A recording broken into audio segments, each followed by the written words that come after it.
어떻게 고난이 축복이 되는가? 고난이 눈과 귀를 열어주기 때문에 그런 거예요. 고난이 눈과 귀를 열어줍니다. 왜냐하면 고난을 받을 때 우리는 눈과 귀를 열고 방법을 찾으려고 노력하기 때문에 그런 것입니다. 오늘 예수님이 설교하셨죠. 예수님이 설교하셨으니 얼마나 은혜가 충만했겠습니까? 그러나 여기 있는 사람들은 은혜 받지 않았습니다. 아니, 은혜를 받지 못했어요. 다 알고 있다는 것이죠. 여러분, 예수님이 설교하셔도요, 은혜 받지 못하는 사람이 있다는 거예요. 이게 정말 놀랍지 않아요? 반면에 어떤가요? 사도 바울은 말을 좀 더듬는 사람이었는데, 말을 더듬는 사도 바울이 설교할 때는요, 수많은 사람들이 은혜를 받았어요.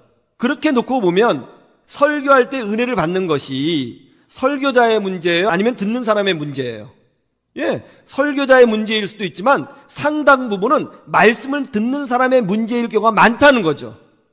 예수님의 고향 사람들은 선입견을 가지고 있는 사람들이었어요.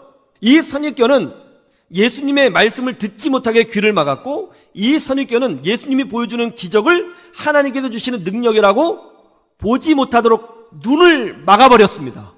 그런데 그런 와중에 말이죠, 예수님의 설교에 감동을 받고 예수님이 보여주신 작은 기적에 온몸을 전율한 사람들이 있었어요. 누구예요? 소수의 병자들이었어요.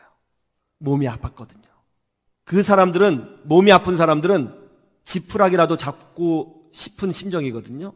주님이 보여주시는 그 작은 능력, 또 우리 예수님께서 하셨던 그 메시지의 능력을 보고 가슴이 뛴 거죠. 눈이 열어졌습니다. 귀가 열어졌습니다. 말씀이 들렸고요, 하나님의 은혜가 보였죠. 그래서 예수님에게 달려간 거예요. 그 결과 기적을 체험하게 되었던 것입니다. 여러분, 고난에 빠진 사람은요, 눈이 열어지고 귀가 열려요. 요즘 우리 한국 사회의 가장 큰 이슈가 뭐예요? 개구충제를 먹으면 암이 치료된다. 그거 아니에요? 펜벤다졸이 들어있는 개구충제를 먹으니까 암이 사멸된다는 거죠. 여기에 대해서 암 환자는 그것이 정말 그렇게 될 거라고 믿고 싶어하고, 또 의사들은 거기에 대해서 부정적인 입장이에요. 몸이 아픈 사람이 더 다급해요. 더 절박하거든요. 뭔가를 찾으려고 해요. 가능성을 찾으려고 해요. 귀를 열어요. 눈을 열어요. 고난은요, 눈을 열고 귀를 열게 만들어요. 전에는 하나님의 메시지가 들리지 않아요. 설교가 들리지 않아요. 설교가 막 졸려요. 힘들어요. 고난을 받으면요, 설교가 다 내 얘기 같아요. 다 내 얘기 같아요. 말씀이 들려요. 삶이 평탄할 때는요, 찬송을 부르면 너무 지루해요. 왜 4절까지 만들었지? 고난을 받으면요, 찬송이 너무 짧아요. 더 부르고 싶어요. 고난이 없으면요, 눈물이 안 나와요. 하나님께 집중하지 못해요. 고난이 오면요, 눈물이 나와요. 찬송 부를 때 눈물이 나와요. 더 놀라운 것은 손뼉 치며 기쁘게 찬양을 부르는데도 눈물이 나와요. 고난을 받으면 하나님을 찾고 하나님이 보이고 귀가 열어져요. 그래서 고난이 축복이 되는 것입니다.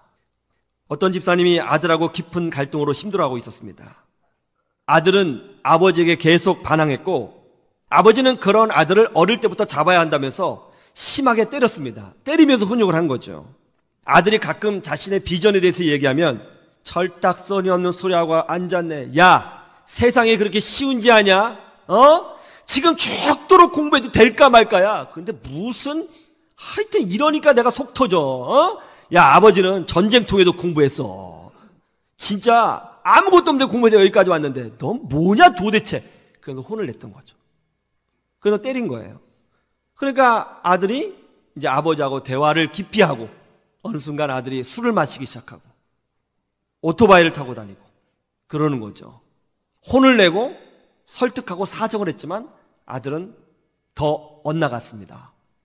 이 집사님이 나름대로 좀 이렇게 사업을 해서 자수성가하신 분이에요. 그래서 중소기업을 운영하고 계신 분인데, 이분은 생각이 뭐냐면 인간이 노력하면 못할 것이 하나도 없다, 이렇게 믿고 사는 사람이었거든요. 근데 자식 교육이 안 되는 거예요. 혼을 내면 엇나가고 달래면 무시하고, 일단 집을 들어와야 혼내든지 말든지 할 텐데 집도 잘 안 들어오고, 미치는 거죠. 방법이 없더라는 거예요. 방법이. 그래서 결국은 답이 없으니까 하나님 앞에 엎드린 거예요. 하나님, 저 좀 도와주십시오. 제가 어떻게 해야 됩니까? 제가 어떻게 해야 됩니까? 이게 기도할 때 그거밖에 안 나오더라는 거예요. 제가 어떻게 해야 됩니까? 제가 어떻게 해야 됩니까? 그럼 어느 날 이제 교회에서 예배를 드리는데 제가 그렇게 설교를 했다는 거예요. 저는 기억이 안 나거든요. 이렇게 했다는 거예요. 부모는 사랑하는 자녀에게 윗사람이 되지 말고 친구가 되어 주어야 합니다. 예수님도 우리의 친구가 되어 주셨습니다. 그렇게 설교를 했다는 거예요. 그런데 그 친구라는 단어를 딱 듣는 순간 이분의 가슴에 어떤 울림이 왔어요. 남자였는데 예배 도중에 엉엉 울었습니다. 아, 내가 그걸 못했구나. 친구가 되어주기로 결단합니다. 가정이 완전히 회복됐어요. 몇 년 후에 이분이 저를 찾아와 고백했습니다. 그때 당시 자신이 어떻게 해야 될 줄 전혀 몰랐는데 목사님이 설교하시는데 친구라는 말씀을 하시는 순간 그것이 정말 자기에게 와닿대요. 아, 내가 평생 우리 아들에게 친구가 되어준 적이 없구나. 친구가 되어준 적이 없구나. 내가 그렇게 살았구나. 우리 아들이 얼마나 외로웠을까. 외아들인데 내가 친구가 되어주었어야 했는데. 그래서 이제 친구가 되어주기로 했다는 거죠. 그냥 평범하게 들으면 별 말이 아니에요. 고난을 받는 사람에게는 그것은 생명수였죠. 고난을 받으니까 그 말씀이 들린 거예요. 귀가 열어진 거예요. 고난을 받으니까 메시지가 보이는 거예요. 고난을 받으면 하나님에 대해서 귀가 열리고 눈이 열려요. 하나님을 발견해요. 그리고 하나님의 은혜를 깨달아요. 그리고 하나님께 달려가요. 신앙이 자라요. 능력을 경험해요. 고난이 축복이 되는 것입니다. 어떤 분은 그럽니다. 간혹 저에게 그런 말씀을 하세요. 목사님 혹시 저희 집에 CCTV 달아놓으셨어요? 어떻게 저희 집 상황을 그렇게 잘 아세요? 목사님 설교는요 딱 우리 집 얘기예요. 그리고 진짜 은혜 받으신 분은 그래요. 꼭 저를 두고 하신 말씀이에요. 저를 두고 하신 말씀이에요. 그렇게 이제 얘기하는 분이 있는데 어떤 분은 저희 남편이 들어야 돼요. 이 사람 들었어야 돼요. 또 이런 분도 있고요. 어쨌든 우리 남편이 듣든 자기 이야기든 자기 가정 이야기다. 어떻게 그렇게 잘 아시냐? 그렇게 말씀하시는 분은요 고난 중에 있기 때문에 이 메시지가 들리는 거예요. 마음이 열어져 있기 때문에 들리는 거예요. 마음이 열어져 있지 않으면 절대로 들리지 않아요. 그래서 고난이 축복이 되는 것입니다. 여러분 말씀이 들리시나요? 하나님의 은혜가 보이시나요?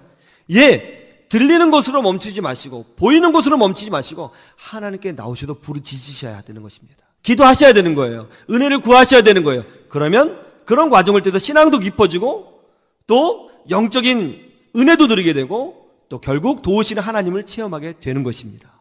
그렇게 되기를 주님의 이름으로 축원합니다.